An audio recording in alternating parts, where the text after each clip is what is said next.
യൗവനത്തിന്റെ വീണ്ടെടുപ്പ് എന്ന youth India ക്യാമ്പയിന്റെ ഭാഗമായി നടത്തിയിട്ടുള്ള ഈ പരിപാടിയുടെ പ്രധാന പരിപാടിയായ ഈ വിഷയത്തിലുള്ള ചർച്ചയാണ് ഇനി നടക്കാനിരിക്കുന്നത്. ഈ ചർച്ചയ്ക്ക് സമാരംഭം കുറിക്കുന്നത് ഡോക്ടർ കെ മുഹമ്മദ് നജീബ് അവർകളാണ്. ഡോക്ടർ മുഹമ്മദ് നജീബിനെ ആദരപൂർവ്വം വിഷയം അവതരിപ്പിക്കാൻ വേണ്ടി ക്ഷണിക്കുന്നു.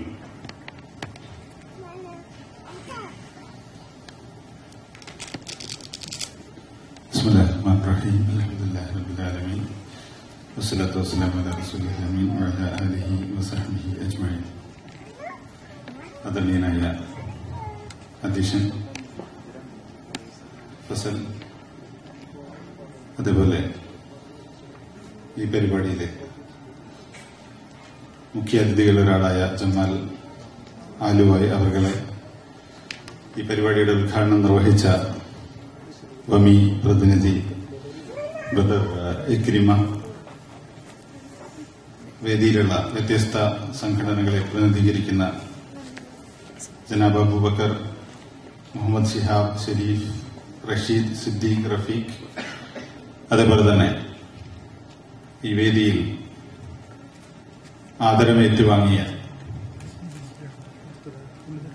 ബഹുമാന്യരായ പ്രതിഭകളായ കലാകാരന്മാരെ, സദസ്സിലെ സുഹൃത്തുക്കളെ, പടച്ചതമ്പുരാൻ നമ്മളെല്ലാം അനുഗ്രഹിക്കുമാറാകട്ടെ എന്ന് പ്രാർത്ഥിക്കുന്നു. അസ്സലാമു അലൈക്കും വറഹ്മത്തുള്ളാഹി. പ്രവാസ യൗവനത്തിന്റെ വീണ്ടെടുപ്പിന് എന്ന തലക്കെട്ടിൽ നടത്തിക്കൊണ്ടിരിക്കുന്ന പരിപാടിയുടെ ഒരു സമാപനവും അതേപോലെ തന്നെ യൂത്ത് ഇന്ത്യയുടെ പ്രഖ്യാപനവുമാണ് ഈ വേദിയിൽ നടന്നുകൊണ്ടിരിക്കുന്നത് എന്ന് നമുക്കറിയാം. ഒരുപക്ഷെ ഇത്തരം ഒരു പരിപാടിയുടെ ഒരു വിജയം കൂടി ഈ സദസ്സ് പ്രഖ്യാപിക്കുന്നുണ്ട് എന്നാണ് തോന്നുന്നത്. കാരണം വളരെ ആസ്വാദ്യകരമായ ഒരു ദിവസമാണ് ഫ്രൈഡേ എന്ന് പറയുന്നത്. അപ്പൊ അതിലെ ഏറ്റവും പീക്ക് ടൈം എന്ന് പറയാവുന്ന ഒരു സമയത്തിലാണ് നമ്മളുള്ളത്. ടെലിവിഷനിലാണെങ്കിൽ അഡ്വർടൈസ്മെന്റിന് ഏറ്റവും കൂടുതൽ പൈസ വാങ്ങുന്ന സമയമാണ് 7 മണി എന്ന് പറഞ്ഞ ആ ഒരു സന്ദർഭം. അപ്പൊ ആ സമയത്ത് ഇത്രയും ആളുകളെ ഇവിടെ എത്തിക്കുക എന്നുള്ളത് ഭയങ്കര ഒരു ടാസ്ക് തന്നെയാണ്. ആ ടാസ്കിൽ ആദ്യഘട്ടം എന്നുള്ള നിലയിൽ യൂത്ത് ഇന്ത്യ വിജയിച്ചിരിക്കുന്നു എന്നാണ് ഈ സദസ്സ് കാണുമ്പോൾ നമുക്ക് മനസ്സിലാകുന്നത്. കാരണം നമ്മൾ ആ ചിത്രങ്ങളിൽ നമ്മുടെ കലാകാരന്മാർ കോറി വെച്ച ഒരുപാട് പോയിന്റുകൾ, ചെറിയ ക്യാൻവാസുകളിൽ വലിയ സത്യങ്ങൾ അവര് എഴുതി വെച്ചിട്ടുണ്ട്. അപ്പൊ അതിൽ തന്നെ നമുക്ക് കാണാൻ കഴിയുന്ന മിക്ക ക്യാൻവാസുകളിലും തന്നെ ഒരു ഫേസ്ബുക്കോ അതേപോലെ തന്നെ എന്തെങ്കിലും ഒരു സോഷ്യൽ നെറ്റ്വർക്കിന്റെ സൂചനകളൊക്കെ നമുക്ക് കാണാം.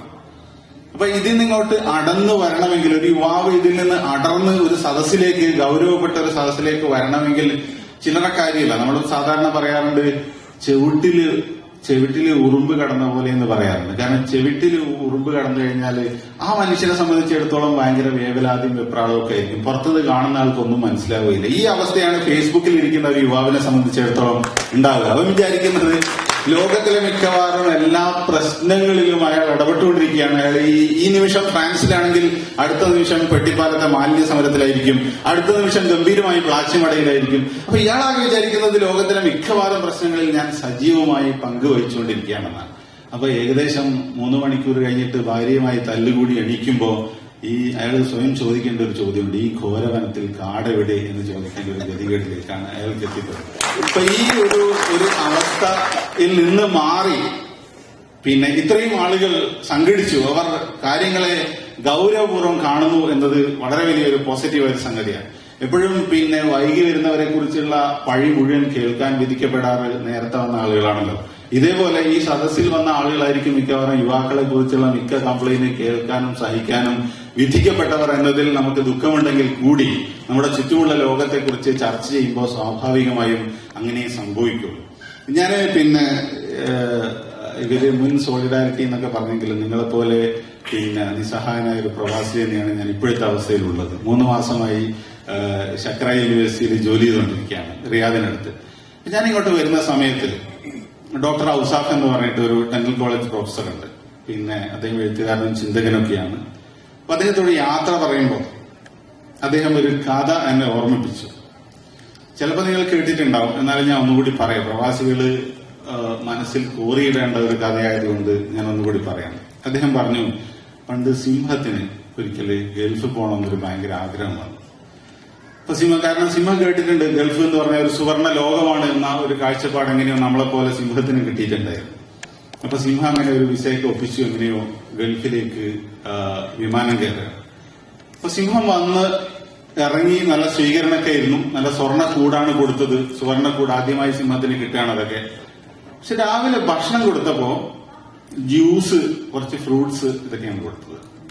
സിംഹത്തിന് ഒരു ചെറിയ മൂഡൌട്ട്, കാരണം നമ്മുടെ ഭക്ഷണ രീതിയെ കുറിച്ച് വേണ്ടത്ര അറിവില്ലാത്ത ആളുകളായിരിക്കും. ഉച്ചയ്ക്ക് നല്ല വെജിറ്റേറിയൻ ചോറും കാര്യങ്ങളൊക്കെ ആയിട്ട് വീണ്ടും പഴക്കൊലയും ഒക്കെ ധാരാളമായി കിട്ടിയപ്പോൾ സിംഹത്തിന് ചെറിയ അസ്വസ്ഥത ഒന്ന് കൂടി. രാത്രിയും കിട്ടിയത് വെജിറ്റേറിയനും ഇത്തരത്തിലുള്ള പുഡിങ്ങും അതും ഇതും കാര്യങ്ങളൊക്കെ ആയപ്പോ സിംഹത്തിന്റെ ക്ഷമ എല്ലാ കൺട്രോളും പോയി. സിംഹം വാച്ച്മാനോട് ചോദിച്ചു, എന്താ പരിപാടി, നിങ്ങൾ എന്ത് മനസ്സിലാക്കിയിട്ടാണ് എന്നോട് ഇങ്ങനെ ചെയ്തത്? വാച്ച്മാനൊന്ന് അന്തം വിട്ട് പറഞ്ഞ, കാര്യം അറിയില്ല. അപ്പോ ഇല്ല, സിംഹം പറഞ്ഞില്ല. എന്താ കാര്യം? അപ്പൊ നിങ്ങൾ വന്നിരിക്കുന്നത് കുരങ്ങന്റെ വിസയിലാണ് എന്ന് മറുപടി.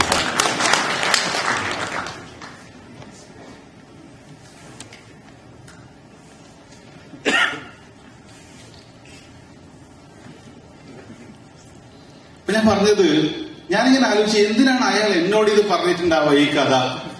കാരണം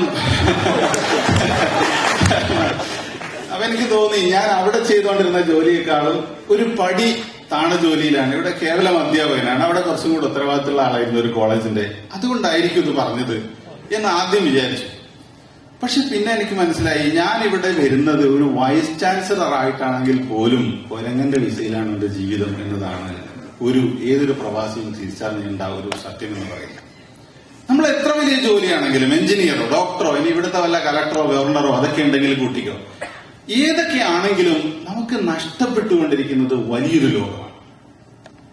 നമ്മൾ ജീവിച്ച നാട്, നമ്മുടെ മണ്ണ്, നമ്മുടെ അമ്മ, നമ്മുടെ അച്ഛൻ, നമ്മുടെ റോഡ്, നമ്മുടെ തോട്, നമ്മുടെ കുളം, മഴ, മഞ്ഞ്, നമ്മുടെ കാടുകൾ, ഈ നഷ്ടത്തിന് പകരം നമ്മൾ പറയാറുണ്ട് നമുക്ക് റിയാൽസ് കിട്ടുന്നുണ്ട്, റിയാൽസ്. പക്ഷേ നമുക്ക് നഷ്ടപ്പെടുന്നത് റിയാലിറ്റീസ് ആണ്. ഇപ്പൊ റിയാലിറ്റി RIYALTY റിയാലിറ്റി കിട്ടുമ്പോ നമ്മൾ റിയാലിറ്റിയെ മറക്കുന്നു പറയാറുണ്ട്. ഇതേപോലെയാണ് നമുക്ക് സംഭവിച്ചുകൊണ്ടിരിക്കുന്നത്. അപ്പൊ എത്ര വലിയ പ്രവാസിക്കും എത്ര സമ്പുഷ്ടമായ ജീവിതം നയിച്ചുകൊണ്ടിരിക്കുന്ന പ്രവാസിക്കും നഷ്ടപ്പെടുന്ന വലിയൊരു ലോകത്തെക്കുറിച്ചുള്ള ഓർമ്മപ്പെടുത്തലാണ് യൂത്ത് ഇന്ത്യയെ പോലുള്ള സംഘടനകൾ നമ്മളോട് ചെയ്തുകൊണ്ടിരിക്കുന്നത്. അവരിടക്കിടയ്ക്ക് ഇതുപോലുള്ള യോഗം വിളിച്ചു കൂട്ടിയിട്ടുള്ള പെയിന്റിങ്ങുകളിൽ തുറിച്ച കണ്ണുകള്, വളിച്ച ചിരി, നിങ്ങൾ കണ്ടിട്ടില്ലേ? എവിടെയൊക്കെ ഈ എന്താ പറയാ സ്കള്ളിന്റെയൊക്കെ ചിത്രമാണ് കൊടുത്തിരിക്കുന്നത്. ഇതുപോലെ പൊട്ടിയ കുടൽമാല, ചോര, നമ്മൾ മറക്കാൻ ശ്രമിക്കുന്ന പല സത്യങ്ങളെയും വീണ്ടും നമ്മുടെ മനസ്സിലേക്ക് ഇട്ടു തരികയാണ്. ഇതൊരു യാഥാർത്ഥ്യമാണ്. പക്ഷെ കേരളത്തിലെ നമ്മൾ ജീവിച്ചു പോന്ന, നമ്മൾ വിട്ടേച്ചു പോന്ന മണ്ണിലെ ചില യാഥാർത്ഥ്യങ്ങളെ കുറിച്ച്, പരിവരുത്ത യാഥാർത്ഥ്യങ്ങളെ കുറിച്ച് നമ്മളെ തിരിച്ചോർമ്മിപ്പിക്കുകയാണ്. കുണ്ടിനെ കുറിച്ച്, ചെടിയെക്കുറിച്ച്, കുണ്ടും കുഴിയും നിറഞ്ഞ റോഡിനെ കുറിച്ച്, അമ്മയെക്കുറിച്ച്, കണ്ണീരിനെ കുറിച്ചൊക്കെ നിരന്തരമായി ആരെങ്കിലും ഓർമ്മിപ്പിക്കപ്പെടുമ്പോൾ നമ്മുടെ മനസ്സിന് യാഥാർത്ഥ്യബോധം ഉണ്ടാവും. മുമ്പൊരിക്കൽ ആദ്യമായിട്ട് ഞാൻ സന്ദർശിച്ച ഒരു ഗൾഫ് നാട് കുവൈത്തായിരുന്നു. അപ്പൊ അവിടെ പോയപ്പോ പഴയ ഒരു സുഹൃത്തിനെ അവിടെ വെച്ച് കണ്ടുമുട്ടി. അവൻ എന്നെ, സാധാരണ നമ്മളൊക്കെ ചെയ്യുന്ന ഒരു പരിപാടി ഉണ്ടല്ലോ, ഈ നാട്ടുകാർ കൊണ്ടുപോകുന്ന ഒരു പ്രധാന സ്ഥലമാണ് സൂപ്പർ മാർക്കറ്റ്. വേറെ അവിടെ കൊണ്ടുപോകാൻ തോടും കാടൊന്നും ഇല്ലാത്തത് കൊണ്ട് സൂപ്പർ മാർക്കറ്റിലേക്കാണ് കൊണ്ടുപോകുന്നത്. അപ്പൊ അയാൾ എന്നെ കൊണ്ടുപോയി. അപ്പൊ ആ കൊണ്ടുപോയ സമയത്ത് ഞാൻ ഓരോ സാധനം എന്നോട് എടുത്തിട്ട് വാങ്ങിക്കുമെന്ന് പറയും. അപ്പൊ വാങ്ങുമ്പോ നോക്കും 2 KD കുവൈത്തി ദിനാർ. അപ്പൊ 2 × 150, 300 രൂപ. എനിക്ക് വേണ്ട. അടുത്ത സാധനം തോന്നും. അപ്പൊ 3 KD × 150, അപ്പൊ എത്രയായി? 450. എനിക്ക് വേണ്ട.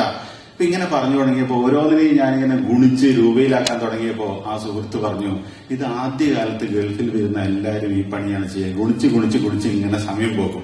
പിന്നെ കുറച്ചു കാലം കഴിഞ്ഞാൽ നാട്ടിലെത്തിയിട്ട് പിന്നെ എന്ത് ചെയ്യും, അടുത്ത 2 വർഷം കഴിഞ്ഞ് ലീവിനെത്തുമ്പോൾ അയാൾ ചോദിക്കും, അയക്കൂറൊക്കെ വില എന്താ? അപ്പൊ 300 രൂപ. 2 KD ഉള്ളൂ, എന്നാ ഒറ്റ 4 കിലോ എന്ന് പറയും. ഇത് ഒരു റിവേഴ്സ് സൈക്കോളജി എന്നാണ് ഇത് പറയാം. ഇത് അയക്കൂറയുടെ കാര്യത്തിൽ മാത്രമല്ല, ജീവിതത്തിലെ മിക്ക കാര്യങ്ങളിലും ഒരു പ്രവാസിക്ക് സംഭവിക്കുന്ന ഒരു ചിത്രമാണിത്. ആദ്യകാലത്ത് അമ്മ വിചാരിക്കും, മഴയൊന്നും ഇല്ലാത്ത, ഹർത്താലൊന്നും ഇല്ലാത്ത ഇതെന്തൊരു ലോകമാണിത് എന്നാലോചിക്കും. പിന്നീട് കുറച്ചു കാലം കഴിഞ്ഞിട്ട് അവൻ നാട്ടിലിറങ്ങിയിട്ട്, നിങ്ങൾ എന്തിനാണ് എക്സ്പ്രസ് വേക്കെതിരെ സമരം ചെയ്യുന്നത്? കണ്ടില്ലേ കുവൈറ്റിലെ ഈ ജിദ്ദയിലൊക്കെ റോഡ് എന്തൊരു വിശാല വീതിയാണ്, എന്തൊരു സുഖമാണ് അതിലൂടെ യാത്ര ചെയ്യാൻ.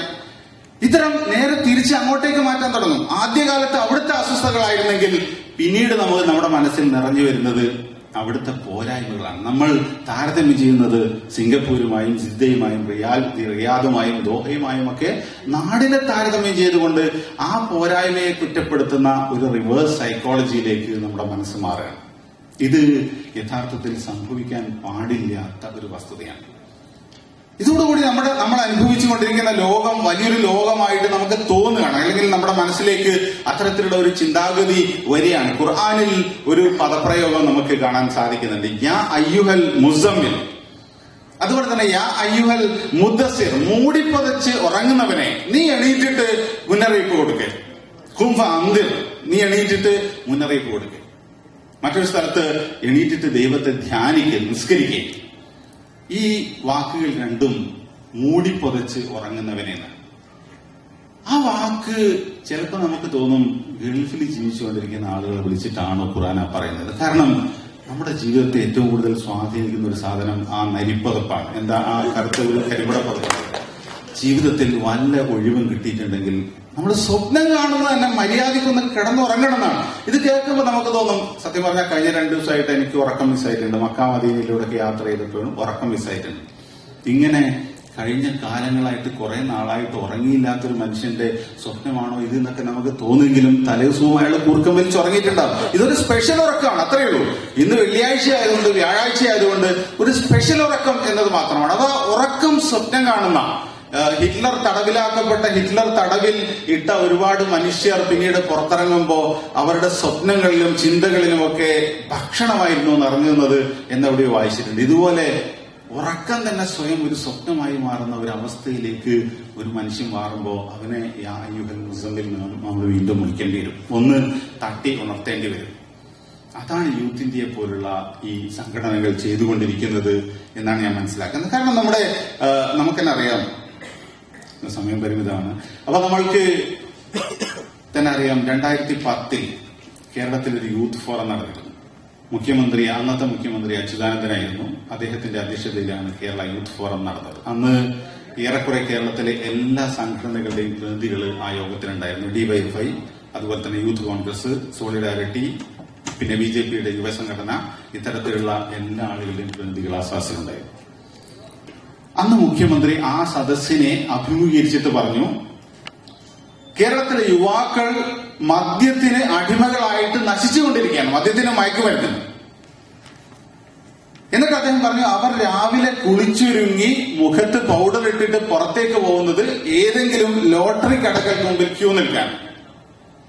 വളരെ ഗുരുതരമായ ഒരു ആരോപണമാണ് കേരളത്തിലെ യുവാക്കളെ കുറിച്ച് കേരളത്തിന്റെ തന്നെ മുഖ്യമന്ത്രി ഉന്നയിക്കുന്നത്.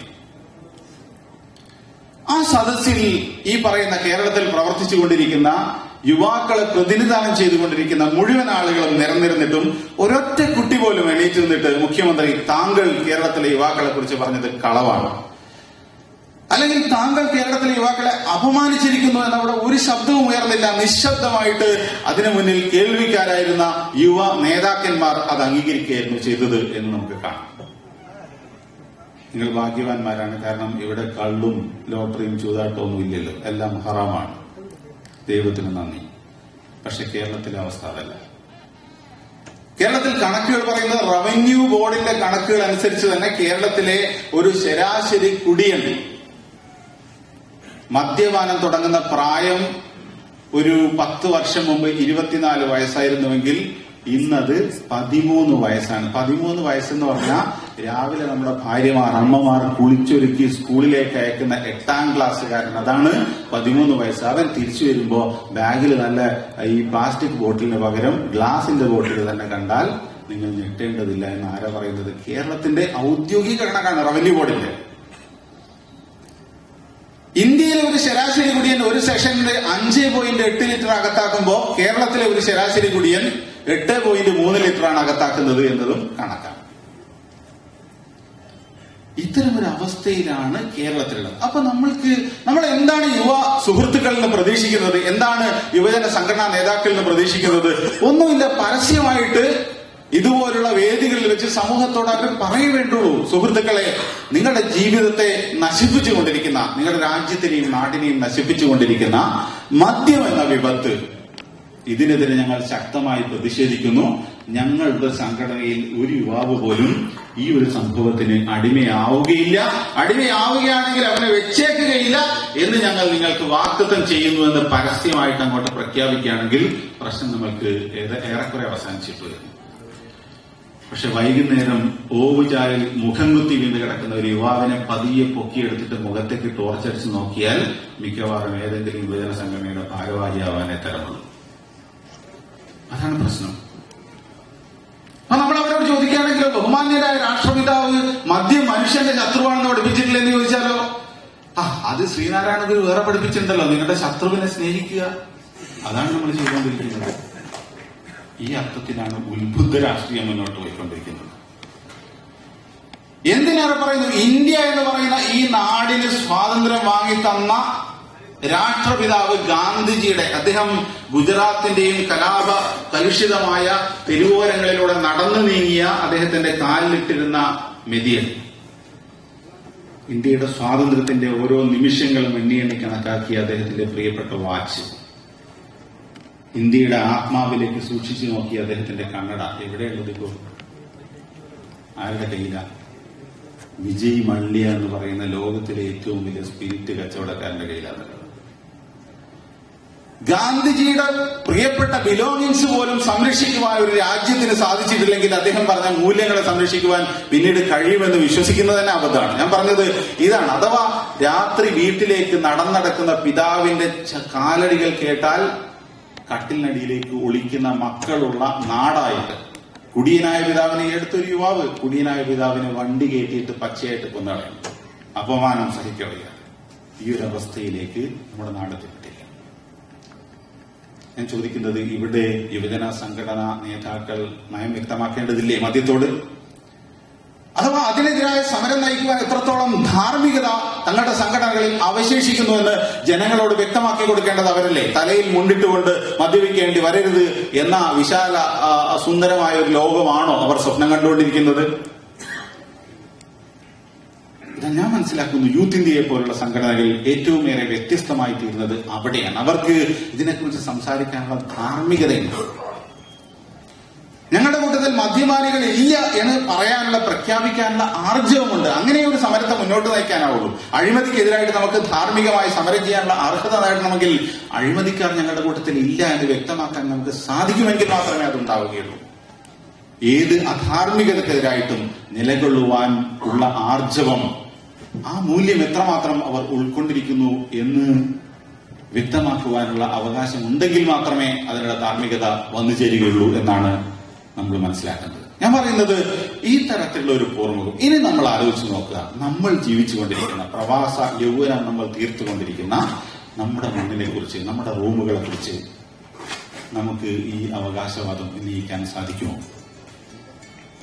എന്റെ റൂമിൽ ഇത്തരം ഒരു വില്ലനില്ല, എന്റെ അയൽപക്കത്തെ റൂമിൽ ഇത്തരം ഒരു വില്ലനില്ല, എന്റെ സമൂഹത്തിൽ ഞാൻ ജീവിച്ചുകൊണ്ടിരിക്കുന്ന ചുറ്റുപാടിൽ മദ്യത്തിന് അടിമകളായി സ്വയം നശിച്ചുകൊണ്ടിരിക്കുന്ന യുവ സുഹൃത്തുക്കൾ എനിക്കില്ല എന്ന് പറയാനുള്ള ധാർമ്മികമായ ധൈര്യം നമുക്കുണ്ടോ?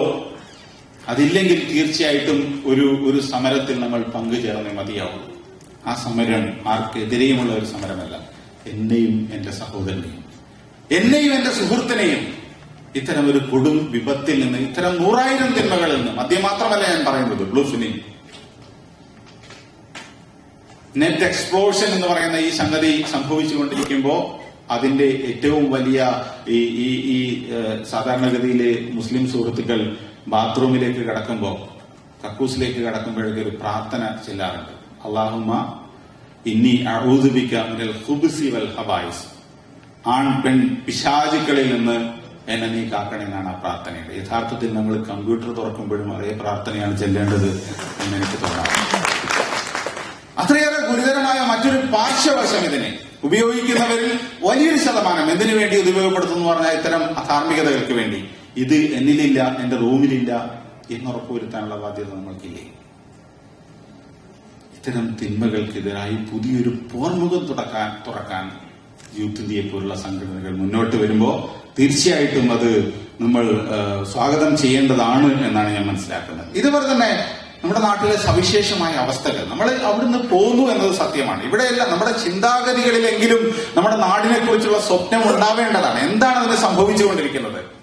നമുക്കെന്നറിയാം, ആഗോളവൽക്കരണം എന്നൊക്കെ പറഞ്ഞാൽ പണ്ട് എവിടെയോ നടക്കുന്ന എന്തോ ആയിരുന്നെങ്കിൽ ഇന്നതല്ല, ഉണങ്ങിയ തേങ്ങയായിട്ട് ആഗോളവൽക്കരണം നമ്മുടെ തലയിൽ വീട് തുടങ്ങിയിരിക്കുന്നു. ഇനി അതിനെ അവഗണിക്കാൻ നമുക്ക് സാധ്യമല്ല. ഈ രാജ്യത്ത് പാലും തേനും ഒഴുക്കുമെന്ന് പറഞ്ഞുകൊണ്ടിരിക്കുന്ന ഒരു സംഭവത്തിന്റെ ഏറ്റവും ഒടുവിൽ എത്തിപ്പെട്ടിരിക്കുന്ന അവസ്ഥ എന്താണെന്ന് നമ്മൾ നോക്കണം. ദാരിദ്ര്യം ഇല്ലാതാക്കാൻ കഴിഞ്ഞില്ല എന്ന് മാത്രമല്ല, രാജ്യത്തിലെ വൻഭൂരിപക്ഷം ജനങ്ങളെയും ദാരിദ്ര്യത്തിന്റെ അഗാധമായ കുഴികളിലേക്ക് തള്ളിയിട്ട ശേഷം പിന്നെ പുതിയൊരു പരിഹാരം പേര് കണ്ടെത്തിയിരിക്കുകയാണ്. ജനങ്ങളെ ദാരിദ്ര്യത്തിൽ നിന്ന് കരകയറ്റാനുള്ള പരിഹാരമാണ് ദാരിദ്ര്യ രേഖ പരമാവധി താഴോട്ട് വയ്ക്കുക. അതാണ് ഇപ്പൊ ചെയ്തിരിക്കുന്നത്. എത്ര രൂപയാ?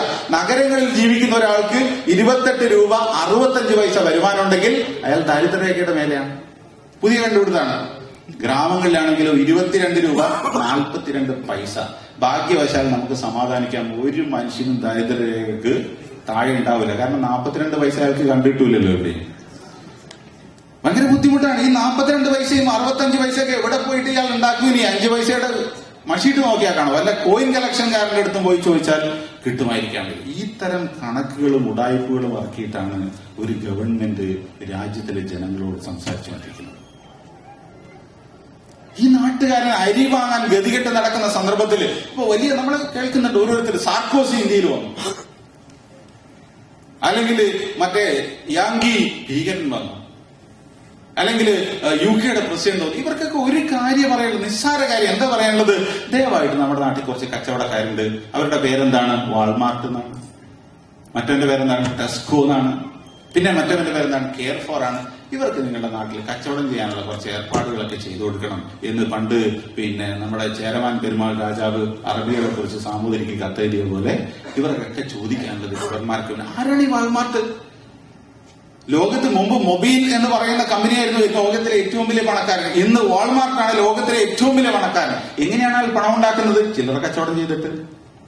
ഈ ചില്ലറ കച്ചവടക്കാരനെ ഇന്ത്യയിൽ തുറന്നു വിടണം എന്നാണ് അവർ ആവശ്യപ്പെട്ടത്. ഇന്നിപ്പോ അത് 100% വിദേശ നിക്ഷേപം ഈ മേഖലയിൽ അനുവദിക്കാൻ പോവാണ്. എന്താ അനുഭവിച്ചാൽ കുഴപ്പം? കേരളത്തിലെ ഇന്ത്യയിലെ വലിയൊരു സമരമായിരുന്നു അത്. നമ്മൾ പറയുന്നത് ആ ലോകത്ത് എവിടെയും പോലെയല്ല, റിയാദിലെ പോലെയല്ല, ജിദ്ദയിലെ പോലെയല്ല. ഇന്ത്യ എന്ന് പറഞ്ഞാൽ 1000 ആളുകൾക്ക് 14 പെട്ടിക്കടകൾ, 14 പലചരക്ക് കടകളുടെ രാജ്യമാണ് ഇന്ത്യ. ലോകത്ത് തന്നെ ഏറ്റവും കൂടുതൽ ചില്ലറ വ്യാപാര സാന്ദ്രതയുള്ള രാജ്യം. ആ രാജ്യത്തേക്കാണ് ഇത്തരം കുത്തക വിമനാർ കയറൂരി വരുന്നത്. നമ്മൾ പറയുന്നു 2 കോടി മനുഷ്യർ ഇതുകൊണ്ട് ഉപജീവനം ചെയ്യും. അല്ല, അവരുടെ കുടുംബങ്ങളെ കൂടി കൂട്ടിയാൽ ഏകദേശം 20 കോടിക്കും 40 കോടിക്കും ഇടയിൽ മനുഷ്യർ ജീവിച്ചുകൊണ്ടിരിക്കുന്ന ഒരു മേഖലയെ തകർത്ത് തരിപ്പണമാക്കുകയാണെന്നാണ് സംഭവിക്കുന്നത്. പിന്നെ വില നിശ്ചയിക്കുന്നത് അവരാണ്. കർഷകരിൽ നിന്ന് ഡയറക്റ്റ് വാങ്ങുകയാണ്, വില നിശ്ചയിക്കുന്നത് അവരാണ്. ഇതൊക്കെ ലോകത്തിന് മുമ്പിൽ തെളിയിക്കപ്പെട്ട കാര്യങ്ങളാണ്. എ മൂവ്മെന്റ് അഗെയിൻസ്റ്റ് വാൾമാർട്ട് എന്ന് പറഞ്ഞിട്ടുള്ള ഒരു സംഭവം തന്നെ അമേരിക്കയിൽ നിലനിൽക്കുന്നുണ്ടെന്നാണ് പറഞ്ഞത്. ഞാൻ പറഞ്ഞത് ഇതാണ് സംഭവിച്ചുകൊണ്ടിരുന്നത്. അതുപോലെ തന്നെ റോഡ് ആഗോളവൽക്കരണത്തിന്റെ മറ്റൊരു ഇരയാണ് റോഡ് എന്ന് പറഞ്ഞാൽ. നമുക്ക് പറയാം, ഇനി ഒരു വഴിയുമില്ല, ആകെ എനിക്ക് മുമ്പിൽ ഒരു വഴിയുള്ളൂ. എന്ത് വഴി? പെരുവഴിയേ ഉള്ളൂ. എന്നാൽ ഇനി പെരുവഴിയിലേക്ക് പോയി നിൽക്കാന്ന് വെച്ചാലോ അതും സമ്മതിക്കില്ല. അവിടെ നിൽക്കണമെങ്കിൽ ടാക്സ് കൊടുക്കണം, പിന്നെന്ത് ചെയ്യും? അതാണ് അവസ്ഥ. ഇപ്പൊ തന്നെ ആമ്പല്ലൂർ എന്ന് പറഞ്ഞ തൃശ്ശൂരിലെ സ്ഥലത്ത് നമ്മുടെ ഹൈവേക്ക് ടോൾ തുടങ്ങിക്കഴിഞ്ഞു. അവിടെ വമ്പിച്ച സമരങ്ങൾ നടന്നുകൊണ്ടിരിക്കുക. അതിന്റെ വളരെ വൈരുദ്ധ്യാധിഷ്ഠിതമായ അല്ലെങ്കിൽ വിരോധാഭാസം എന്നൊക്കെ പറയാം. വാജ്പേയി ഗവൺമെന്റിന്റെ കാലത്താണ് ഈ ടോൾ റോഡ് എന്ന് പറയുന്ന ആശയം തന്നെ കൊണ്ടുവന്നത്. പക്ഷെ ഈ അടുത്ത് ലാത്തിച്ചാർജ് ഏറ്റുവാങ്ങാൻ വേണ്ടി പോയ ആളിലൊരാള് BJP നേതാവായ ശോഭാ സുരേന്ദ്രനാണ്. അവർക്ക് പോലും സഹിക്കാൻ കഴിയാത്ത അവസ്ഥയിലെത്തിയിരിക്കുന്നു. എന്ന് വെച്ചാൽ ഒരു കാർ ഇങ്ങനെ അങ്ങ് കൊണ്ടുപോകണം, എവിടെ കൂടെ കൊണ്ടുപോകണം? നിങ്ങളുടെ നാട്ടിലെ പൊതു റോഡിലൂടെ ഒരു കാർ ഓടിക്കണമെങ്കിൽ അതിന് 55 രൂപ നിങ്ങൾ എല്ലാ ടാക്സിനും ശേഷം ടോളായിട്ട് കൊടുക്കണം എന്ന് വെച്ചാൽ പിന്നെ എന്തിനാ നിങ്ങൾ ടാക്സ് അടക്കുന്നത്? അഥവാ നിങ്ങൾക്ക് സ്വസ്ഥമായും സ്വതന്ത്രമായും സഞ്ചരിക്കുവാനുള്ള അവകാശം പൊരുതി നേടപ്പെട്ട ഒരു അവകാശമാണ്. ആ അവകാശമാണ് ഇതുപോലെ ടോൾ ഗുണ്ടകളെ ഉപയോഗിച്ചുകൊണ്ട് കവർന്നെടുക്കപ്പെടുന്നത്. ഇത് സ്പെഷ്യൽ റോഡല്ല, സ്പെഷ്യൽ എക്സ്പ്രസ് ഹൈവേ അല്ല. നമ്മൾ സഞ്ചരിച്ചുകൊണ്ടിരുന്ന കേരളത്തിലെ NH47 NH17 അടക്കമുള്ള റോഡുകൾ ടോൾ റോഡുകളാക്കി പരിവർത്തിപ്പിക്കപ്പെടുന്ന കാഴ്ചയാണ് നമ്മൾ കണ്ടുകൊണ്ടിരിക്കുന്നത്. അതിനുവേണ്ടി ജനങ്ങളെ കുടിയൊഴിപ്പിക്കുന്ന കാഴ്ചയാണ് നമ്മൾ കണ്ടുകൊണ്ടിരിക്കുന്നത്. ഇതിനെതിരെ വല്ലവരും സംസാരിച്ചാൽ ഇവൻ വികസന വിരോധിയാണ്, ഇവൻ ഭീകരവാദിയാണ്. ഇതാണ് നമ്മൾ കണ്ടുകൊണ്ടിരിക്കുന്നത്. വികസന വിരോധി എന്നങ്ങ് വിളിച്ചു കഴിഞ്ഞാൽ പിന്നെ ഒരു മനുഷ്യന് ഒന്നും സംസാരിക്കാനുള്ള അവകാശമില്ല. പക്ഷെ നമ്മളൊരു ചോദ്യം, ഗാന്ധിജി പണ്ട് പറഞ്ഞൊരു കാര്യമുണ്ടല്ലോ, എന്താണ്? നിങ്ങൾ ഒരു നാട്ടിൽ ഒരു വികസനം നടപ്പാക്കുമ്പോൾ നിങ്ങൾ ചോദിക്കേണ്ട ഒരു ചോദ്യമുണ്ട്. ആ നാട്ടിലെ ഏറ്റവും ദുർബലനായ മനുഷ്യനെ ഈ വികസനം എങ്ങനെ ബാധിക്കും? നിങ്ങളുടെ നാട്ടിലൂടെ ഒരു റോഡ് കൊണ്ടുപോകുമ്പോൾ, ഒരു പ്രൊജക്ട് നടപ്പാക്കുമ്പോൾ ആ നാട്ടിലെ സാധാരണക്കാരനായ മനുഷ്യനെ ഇതെങ്ങനെ ബാധിക്കുമെന്ന ചോദ്യം ചോദിച്ചിട്ടാണ് നിങ്ങൾ നടപ്പാക്കേണ്ടത്. ഈ റോഡ് ടോൾ റോഡാക്കി മാറ്റുമ്പോൾ നിങ്ങൾ സാധാരണക്കാരന്റെ മുഖത്തേക്കൊന്ന് നോക്ക്. അതാണ് സംഭവിച്ചത്. അതിനെക്കുറിച്ച് സംസാരിക്കുമ്പോൾ വികസന വിരോധികൾ, മൂലമ്പള്ളി നമ്മൾ കണ്ടതാണ് ടിവിയിൽ. മൂലമ്പള്ളി എന്ന പ്രദേശത്ത് വല്ലാർപാടം ടെർമിനൽ നമുക്ക് ആർക്കും എതിർക്കാൻ വയ്യ, എല്ലാവരും പിന്തുണച്ചിട്ടുണ്ട്. വല്ലാർപാടം ടെർമിനൽ നമ്മളും പിന്തുണക്കുന്നു, ഒരു സംശയമില്ല. കേരളത്തിൽ പുരോഗതി വരണം. പക്ഷേ അതിനുവേണ്ടി മൂലമ്പള്ളി എന്ന പ്രദേശത്ത് നിന്ന് കുടിയേറ്റപ്പെട്ടപ്പോ ബുൾഡോസർ കയറ്റിയിട്ടാണ് വിദ്യാർത്ഥിയായ ഒരു കുട്ടിയുടെ കരച്ചിൽ നമ്മൾ കണ്ടതാണ്. ശരി, അവരെ ഇതുവരെ പുനരധിവസിപ്പിച്ചോ എന്ന് ചോദിച്ചാൽ പുനരധിവസിപ്പിച്ചില്ല. പോട്ടെ, അതും പോട്ടെ. എന്നിട്ട് വല്ലാർപാടം കണ്ടെയ്നർ തുടങ്ങി. ഇപ്പൊ എന്താ സംഭവിച്ചത്? നഷ്ടത്തിലാണ്. നഷ്ടത്തിലായതിനു ശേഷം എന്താ സംഭവിക്കുന്നത്? ആ നഷ്ടം നികത്തേണ്ടത് എങ്ങനെയാണെന്ന് ചോദിച്ചാൽ അവിടെ ഇറക്കുന്ന വമ്പിച്ച കമ്പനികളല്ല നഷ്ടം നികത്തേണ്ടത്. ഇപ്പൊ തീരുമാനം എടുത്തിരിക്കുന്നു, ഗവൺമെന്റിന് കിട്ടുന്ന ടാക്സുകൾ വെട്ടിക്കുറച്ചേക്കാം വല്ലാർപാടത്ത്. ഗവൺമെന്റിന് ലാഭമുണ്ടാക്കാനും വികസനത്തിന് വേണ്ടി തുടങ്ങിയ ഒരു പ്രൊജക്ട് ആണെന്ന് പറഞ്ഞുകൊണ്ട് ജനങ്ങളെ അവരുടെ കുടിപ്പാടങ്ങളിൽ നിന്ന് ബുൾഡോസർ ഉപയോഗിച്ച് ആട്ടിപ്പുറത്താക്കിയ ശേഷം ഇപ്പോൾ ഗവൺമെന്റിന് കിട്ടേണ്ട നികുതിയാണ് വെട്ടിക്കുറച്ചിരിക്കുന്നത്. മുതലാളിയുടെ നികുതിയിൽ ഒരു കുറവുമില്ല. ഇതാണ് വികസനം എന്ന് പറയുന്നത്. ഇതാണ് മനുഷ്യ വിരുദ്ധ വികസനം എന്ന് പറയുന്നത്. ഈ വികസനങ്ങളെ ചോദ്യം ചെയ്യണോ വേണ്ടേ എന്ന് തീരുമാനിക്കേണ്ടത് ഈ യുവത്വമാണ്, എന്റെ മുന്നിലിരിക്കുന്ന യുവത്വമാണ്. ഇതാണ് പ്ലാച്ചിമടയിൽ സംഭവിച്ചത്. ഇതാണ് എക്സ്പ്രസ് ഹൈവേയിൽ സംഭവിച്ചത്. ഇതാണ് കേരളത്തിൽ ഉടനീളം നടന്നുകൊണ്ടിരിക്കുന്ന 200ഓളം സമരങ്ങളിൽ സംഭവിച്ചുകൊണ്ടിരിക്കുന്നത്. ഇതാണ് മാലിന്യ വിരുദ്ധ സമരങ്ങളായിട്ട് കേരളത്തിലൂടെ ആളിപ്പടർന്നുകൊണ്ടിരിക്കുന്നത്. ഇതൊക്കെ കൊണ്ടിടണ്ടേ എന്ന് ചോദിച്ചാൽ എവിടെ കൊണ്ടിടണം? അവിടെ ജീവിച്ചുകൊണ്ടിരിക്കുന്ന മനുഷ്യരുടെ നെഞ്ചിലേക്കും മുഖത്തേക്കുമാണോ പരിഷ്കൃതനായ മനുഷ്യൻ നഗരത്തിൽ നിന്ന് വലിച്ചെറിയുന്ന ചണ്ടിയും ചപ്പും ചവറും കൊണ്ടിടേണ്ടത്? അതിനെതിരെയാണ് ആ മനുഷ്യർ സമരം ചെയ്തുകൊണ്ടിരിക്കുന്നത്. ഇതിൽ എന്ത് നിലപാടെടുക്കണം? ഇത് നമ്മുടെ യുവത്വവുമായി ബന്ധപ്പെട്ട ഒരു ചോദ്യമാണ്. ഒരു യുവാവ് എന്നുള്ള നിലക്ക് എന്റെ ചുറ്റും ജീവിച്ചുകൊണ്ടിരിക്കുന്ന വൃദ്ധന്മാരായ മനുഷ്യരിൽ നിന്ന് എന്ത് വ്യത്യാസമാണ് എനിക്കുള്ളത്? എന്റെ ശരീരം ചുക്കിച്ചുളിഞ്ഞിട്ടില്ല എന്നത് മാത്രമാണോ? എന്റെ തലമുടി നരച്ചിട്ടില്ല എന്നത് മാത്രമാണോ? എന്റെ കുഞ്ഞുങ്ങൾക്ക് പ്രായമായിട്ടില്ല എന്നത് മാത്രമാണോ? അതോ നിലപാടിലാണോ വ്യത്യാസം? ആ നിലപാടിലാണ് വ്യത്യാസമെങ്കിൽ യുവത്വത്തെ ചരിത്രം ഉടനീളം അടയാളപ്പെടുത്തിയിട്ടുള്ളത് സത്യത്തിന് വേണ്ടി നെഞ്ചുറപ്പോടുകൂടി എണീറ്റ് നിൽക്കാൻ ആർജവമുള്ള പ്രായമാണ്. അങ്ങനെയാണെങ്കിൽ കേരളത്തിൽ നടന്നുകൊണ്ടിരിക്കുന്ന ഈ ആഗോള വൽകൃത ഭീകര വികസന വിരുദ്ധ സമരങ്ങളോട് ഐക്യദാർഢ്യം പ്രഖ്യാപിക്കുവാൻ നമ്മുടെ യുവത്വം ബാധ്യസ്ഥമാണ്. ലോകത്തിലുടനീളം യുവാക്കൾ തെളിയിച്ചുകൊണ്ടിരിക്കുകയാണ്. ലോകത്തിലുടനീളം യുവാക്കൾ വസന്തമായി വിരിയുകയാണ്. അവരെ തെളിയിച്ചുകൊണ്ടിരിക്കുകയാണ്. അതിൽ നിന്ന് അവരും അതിന്റെ മറ്റൊരു തമാശ അതാണ്, നമ്മൾ പഴിച്ചുകൊണ്ടിരിക്കുന്ന ഫേസ്ബുക്കിൽ നിന്നും ഇത്തരത്തിലുള്ള സംഗതികളിൽ നിന്നും വളരെ ക്രിയാത്മകമായ മറ്റൊരു ലോകത്തെ അവർ സൃഷ്ടിച്ചെടുത്തുകൊണ്ടിരിക്കുകയാണ്. ഇതിൽ നിന്ന് വല്ല പാഠവും നമ്മുടെ ജീവിതത്തിലേക്ക് ഉണ്ടോ എന്ന് ആലോചിക്കേണ്ടതാണ്. ഈ തരത്തിൽ ഞാൻ പറഞ്ഞു വരുന്നത്, യൗവനം ബാക്കിയുള്ള ഏതൊരു യുവാവും ഇത്തരത്തിലുള്ള പോരാട്ടങ്ങളോട് ഐക്യപ്പെടുവാൻ ബാധ്യസ്ഥമാണ് എന്നത് തന്നെയാണ്. ഇത് തന്നെയാണ് കേരളത്തിൽ സംഭവിച്ചുകൊണ്ടിരുന്നത്. നമ്മൾ ആലോചിച്ചു. പക്ഷേ വളരെ വളരെ ദുഃഖകരമെന്ന് പറയട്ടെ, ഇത്തരം സമരങ്ങളിൽ മനുഷ്യർക്ക് വേണ്ടി നടത്തിക്കൊണ്ടിരിക്കുന്ന സമരങ്ങളിൽ മുഖ്യധാരാ സംഘടനകളുടെ സാന്നിധ്യം വളരെ വളരെ അപൂർവമായി മാത്രമേ നമ്മൾ കാണുന്നു. കഴിഞ്ഞ ദിവസത്തെ പെട്ടി പാലത്തെ സമരത്തിന്റെ ചിത്രങ്ങൾ നമ്മൾ ടിവിയിലൂടെ കണ്ടു. ജനങ്ങളെ ആട്ടിയോടിക്കുന്നതും മർദ്ദിച്ച് ജയിലിലടക്കുന്നതൊക്കെ നമ്മൾ കണ്ടു. ആരാണ് ഇന്നത് ചെയ്യുന്നത് എന്ന് ചോദിച്ചാൽ, ഒരു കാലത്ത് ഇതേ സമരം പ്രഖ്യാപനം നടത്തിയ ആളുകൾ തന്നെ ഇന്ന് സമരം ചെയ്തുകൊണ്ടിരിക്കുന്ന സ്ത്രീകളെയും കുഞ്ഞുങ്ങളെയും പീഡിപ്പിക്കുകയും ജയിലിലടക്കുകയും ചെയ്യുന്നു എന്ന കാഴ്ചയാണ് നമ്മൾ കണ്ടുകൊണ്ടിരിക്കുന്നത്. ഇതാണ് വിരോധാഭാസം. പ്ലാച്ചിമട എന്ന പ്രദേശത്ത് ദീർഘകാലം, അഥവാ ലോകത്തിലെ 7ാമത്തെ ഏറ്റവും വലിയ കുത്തകയായ കൊക്കക്കോള കമ്പനിക്കെതിരായിട്ട് ഒരു ഗ്രാമം നടത്തിക്കൊണ്ടിരിക്കുന്ന ആ സമരത്തില് വലിയ കാലത്തോളം ഒരു മുഖ്യധാരാ സംഘടനയും നമുക്ക് കാണാൻ സാധിച്ചിരുന്നില്ല. അവസാന കാലഘട്ടത്തിലാണ് അവരൊക്കെ വന്നത്. ഇന്ന് നമ്മളൊരു കാലത്ത് ഇതുപോലെ തന്നെ സോൾഡാരിറ്റി പോലുള്ള സംഘടനകൾ ടോൾ റോഡിനെതിരായിട്ട് അതിശക്തമായ സംസാരിച്ചപ്പോഴും ഒരാളും സപ്പോർട്ട് ചെയ്യാനുണ്ടായിരുന്നില്ല. പക്ഷെ ഇന്ന് ആമ്പല്ലൂരിൽ ഒടുവിൽ എല്ലാ രാഷ്ട്രീയ പാർട്ടികൾക്കും ജനങ്ങളുടെ സമരത്തെ ഏറ്റുപിടിക്കേണ്ടി വന്നിരിക്കുന്നു എന്നാണ് സത്യം. ഞാൻ പറയുന്നത് ഇത്തരത്തിൽ മനുഷ്യരുടെ പ്രശ്നങ്ങളോട് ഐക്യദാർഢ്യപ്പെടാൻ കഴിയുമ്പോഴാണ് യഥാർത്ഥത്തിൽ നമ്മുടെ യുവത്വമായി തീരുന്നത്.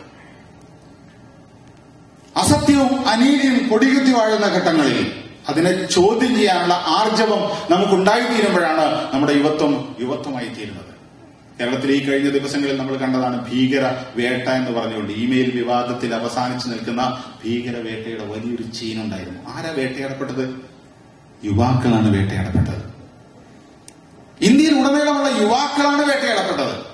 ആ യുവാക്കളെ, നിരപരാധികളെ, ഓരോ സ്ഫോടനങ്ങളുടെയും പേരിൽ ആയിരക്കണക്കിന് ഇന്ത്യയിലെ യുവാക്കളെ, 10,000-കണക്കിന് യുവാക്കളെ ജയിലുകളിൽ അടച്ചിട്ട് അവരുടെ നട്ടല് കുഴമ്പ് രൂപത്തിലാക്കുമ്പോഴും ഇടിച്ച് ചവച്ച് തുപ്പിയ ജീവിതങ്ങളെ നമുക്ക് ഇന്ത്യയിലുടനീളം കാണാം.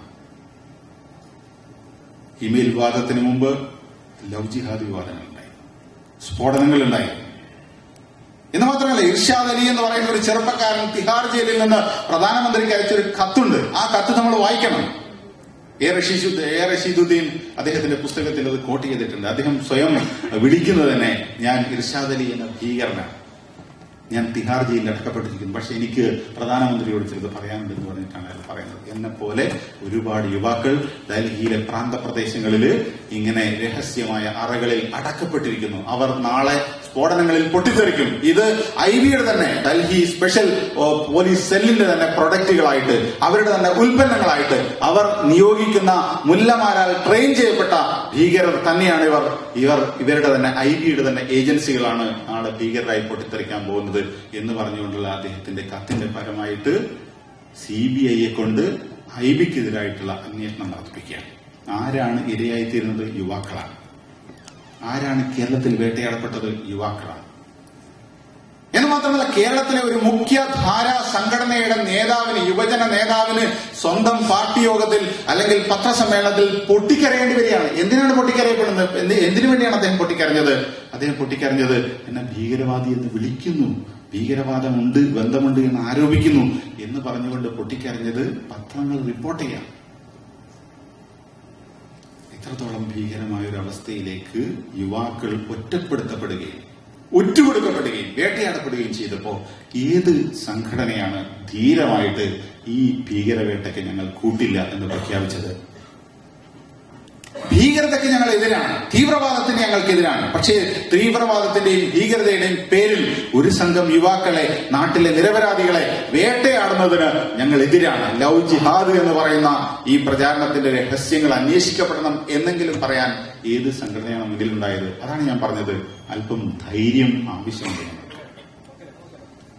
ആ ധീരത ഉണ്ടാകുമ്പോഴാണ് അസത്യം 1000 തലവെച്ച് സമൂഹത്തിൽ ആടിക്കൊണ്ടിരിക്കുമ്പോൾ അതിനെ ചോദ്യം ചെയ്യാനുള്ള ആർജവം, മുഖ്യധാരയിൽ നിന്ന് വിട്ടുനിന്നുകൊണ്ട് വിരൽ ചൂണ്ടുവാനുള്ള ആർജവം ഉണ്ടായിത്തീരുമ്പോഴാണ് യുവത്വമായി തീരുന്നത്. സുഹൃത്തുക്കളെ, ഞാൻ നേരത്തെ പറഞ്ഞതുപോലെ കുരങ്ങ് ജീവിതം ജീവിച്ചു തീർക്കാനല്ല നമ്മൾ ഗൾഫിലെത്തിയിരിക്കുന്നത്. ഒരു ജീവിതം മാത്രമേ നമുക്കുള്ളൂ, ഒരു യൗവനം മാത്രമേ നമുക്കുള്ളൂ. വളരെ സിംബോളിക്കായിട്ട് പ്രവാചകൻ തിരുമേനി പഠിപ്പിച്ച ഒരു കാര്യമുണ്ട്. പരലോകത്ത് വെച്ച് മരണാനന്തര ജീവിതത്തിൽ ഒരു മനുഷ്യന്റെ അക്കൗണ്ടബിലിറ്റി നോക്കുമ്പോൾ അദ്ദേഹത്തോട് ചോദിക്കുന്ന 3-4 ചോദ്യങ്ങൾ അദ്ദേഹം ചൂണ്ടിക്കാണിച്ചിട്ടുണ്ട്. അതിലൊന്ന് നിന്റെ യുവത്വം എന്തിനു വേണ്ടി ചെലവഴിച്ചു എന്നതാണ്. നിന്റെ ആയുസ് എന്തിനു വേണ്ടി തുലച്ചു കളഞ്ഞു എന്നതാണ്. ആ ചോദ്യത്തിന് എന്റെ ജീവിതം കൊണ്ട്, എന്റെ മനസാക്ഷി കൊണ്ട് എനിക്കൊരു ഉത്തരം നൽകാനുണ്ട് എന്ന ബോധ്യത്തോടു കൂടി നമ്മൾ തിരിച്ചു പോവുകയാണെങ്കിൽ അത് വലിയൊരു സംഭവം തന്നെയാണ്. നമ്മൾ തിരിച്ചു പോകുമ്പോൾ എന്തായാലും കൂടെ ചിലതൊക്കെ കാണുമല്ലോ. ചുരുങ്ങിയത് കൊളസ്ട്രോളും ഷുഗറെങ്കിലും ഉണ്ടാവും, കുടവയറും ഉണ്ടാവും. അതിന്റെ കൂടെ ജീവിതത്തിൽ ഓർമ്മിക്കുവാൻ കുറെ മൂല്യങ്ങൾ, കുറെ സമരബോധങ്ങൾ, കുറെ വിപ്ലവബോധങ്ങൾ ചെയ്തതിന്റെ, സമൂഹത്തിന് വേണ്ടി എന്തെങ്കിലും ഒരക്ഷരം കുറിച്ചതിന്റെ, എന്തെങ്കിലും സംസാരിച്ചതിന്റെ ഓർമ്മകളും കൂടി നമുക്കുണ്ടെങ്കിൽ നമ്മുടെ പ്രവാസ ജീവിതത്തിന് ഒരർത്ഥം ഉണ്ടാകും. അല്ലെങ്കിൽ കഴിഞ്ഞ പതിറ്റാണ്ടുകളായി, നൂറ്റാണ്ടുകളായിട്ട് ആയിരക്കണക്കിന്, ലക്ഷക്കണക്കിന് ആളുകൾ അയച്ചുകൊണ്ടിരിക്കുന്ന കുറെ റിയാല് ഞാനും കൂടി അയച്ചു എന്നതുകൊണ്ട് ലോകത്തിന് പ്രത്യേകിച്ചൊരു മാറ്റവും സംഭവിക്കുന്നില്ല. ഉള്ള അവസ്ഥയിൽ നിന്ന് ചിലപ്പോൾ മോശമായിരിക്കുണ്ടാകും. പക്ഷേ മൂല്യങ്ങൾക്ക് വേണ്ടി നിലയുറപ്പിച്ചുകൊണ്ടാണ് ഞാൻ ജീവിക്കുന്നത് എന്ന ബോധം നമ്മളെ കൂടുതൽ ഉന്നതമായ മനുഷ്യരാക്കി മാറ്റും എന്നത് ഞാൻ എന്റെ വാക്കുകൾ അവസാനിപ്പിക്കുകയാണ്. അപ്പോൾ സേവനത്തിനും അതുപോലെ തന്നെ പോരാട്ടത്തിനും പറ്റിയ ഒരു സമയമാണ് യൗവനം എന്ന് പറയുന്നത്. പക്ഷേ പോരാട്ടത്തിനുള്ള സന്ദർഭങ്ങൾ ഏറ്റവും കുറഞ്ഞ ഭൂമികയിലാണ് നമ്മൾ ജീവിച്ചുകൊണ്ടിരിക്കുന്നത്. അതേസമയം സേവനത്തിന്റെ ഉദാത്തമായ സാധ്യതകൾ ബാക്കി നിൽക്കുകയും ചെയ്യുന്ന ഒരു മണ്ണാണിത്. തീർച്ചയായിട്ടും അത്തരത്തിലുള്ള ഒരു വലിയ ലോകം കെട്ടിപ്പടുക്കുവാൻ യൂത്ത് ഇന്ത്യയുടെ നേതൃത്വത്തിലുള്ള പുതിയ കൂട്ടായ്മയ്ക്ക് സാധിക്കുമാറാകട്ടെ എന്ന് ആശംസിക്കുന്നു. അതിൽ അണിചേരുവാനുള്ള ഭാഗ്യം സന്ദർഭം നമുക്കെല്ലാം ഉണ്ടായിത്തീരട്ടെ എന്ന് പ്രാർത്ഥിച്ചുകൊണ്ട് ഞാൻ എന്റെ വാക്കുകൾ ഉപസംഹരിക്കുന്നു. നിങ്ങൾക്ക് നന്ദി. നന്ദി കെ മുഹമ്മദ് നജീബ്. ലളിതം, സുന്ദരം, സംക്ഷിപ്തം, അതിലേറെ സരസം. നമ്മുടെ നാടും നാട്ടുകാരും മറക്കാൻ ശ്രമിക്കുന്ന പരിവരുത്ത സത്യങ്ങൾ നമ്മെ ഓർമ്മിപ്പിക്കുകയാണ് യൂത്ത് ഇന്ത്യ ചെയ്യുന്നത്. 3 മാസം കൊണ്ട് പ്രവാസത്തെ ആഴത്തിൽ അനുഭവിച്ച കെ മുഹമ്മദ് നജീബ്. നന്ദി.